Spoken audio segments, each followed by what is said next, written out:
Welcome to my YouTube channel. അപ്പം നമ്മൾ ഇന്ന് പോകാൻ പോകുന്നത് വാൽപ്പാറയിലേക്കാണ്. അതിരപ്പള്ളി വഴിയാണ് നമ്മൾ വാൽപ്പാറയിലേക്ക് പോകുന്നത് ഗായ്സ്. അപ്പോൾ നമ്മൾ എല്ലാവരും കൂട്ടുകാരെല്ലാവരും ഉണ്ട്. അപ്പം നമ്മൾ കോളേജൊക്കെ കഴിഞ്ഞില്ലേ, അപ്പം നമ്മളൊരു ട്രിപ്പ് പോകാമെന്ന് വിചാരിച്ചു. അപ്പോൾ ലെറ്റ്സ് ഗോ. അപ്പോൾ ഇപ്പോൾ നമ്മൾ നിൽക്കുന്നത് അതിരപ്പള്ളിയിലേക്കാണ്. അപ്പം നമുക്ക് വാൽപ്പാറയിലേക്ക് പോകാം. Come on guys, follow me. അപ്പോൾ നമ്മൾ വാൽപ്പാറയിൽ റൂട്ട് അടിപൊളിയാണെന്ന് പറഞ്ഞു കഴിഞ്ഞാൽ ഇറ്റ് വാസ് ബ്യൂട്ടിഫുൾ. ഓക്കെ, മഴയൊന്നും ഉണ്ടായിരുന്നില്ല. ഞങ്ങൾ വിചാരിച്ച് നല്ല മഴ കിട്ടുമെന്ന്, പക്ഷേ മഴയൊന്നും ഉണ്ടായിരുന്നില്ല. അന്നാ വെയിലും അറിഞ്ഞില്ല. അങ്ങനത്തെ ഒരു ക്ലൈമറ്റാണ് ഞങ്ങൾക്ക് കിട്ടിയത്. അപ്പോൾ ഞങ്ങൾ തിരിച്ച് വന്ന റൂട്ട് എന്ന് പറഞ്ഞു കഴിഞ്ഞാൽ ഞങ്ങൾ കറങ്ങിയാണ് വന്നത്.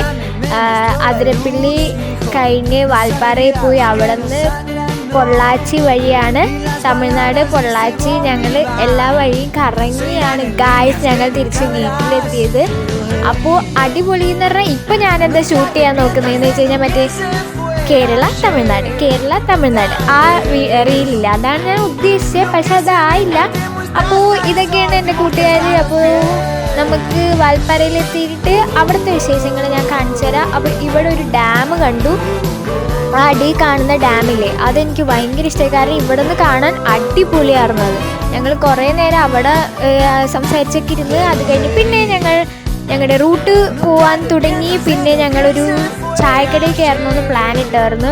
ഒരു ഭയങ്കര ഫേമസ് ആയ ഒരു ചായക്കടയാണ്. പക്ഷേ അവിടെ എത്തുമ്പോൾ എന്തായാലും രാത്രിയാവും. അപ്പോൾ ഞങ്ങൾ ട്രിപ്പ് സ്റ്റാർട്ട് ചെയ്തത് തന്നെ വെളുപ്പിനെ 4 മണിക്കാണ്. വെളുപ്പിനെ 4 മണിക്ക് സ്റ്റാർട്ട് ചെയ്തു. എത്തുമ്പോൾ എന്തായാലും 12 മണി 1 മണി ടൈം ആകും രാത്രി.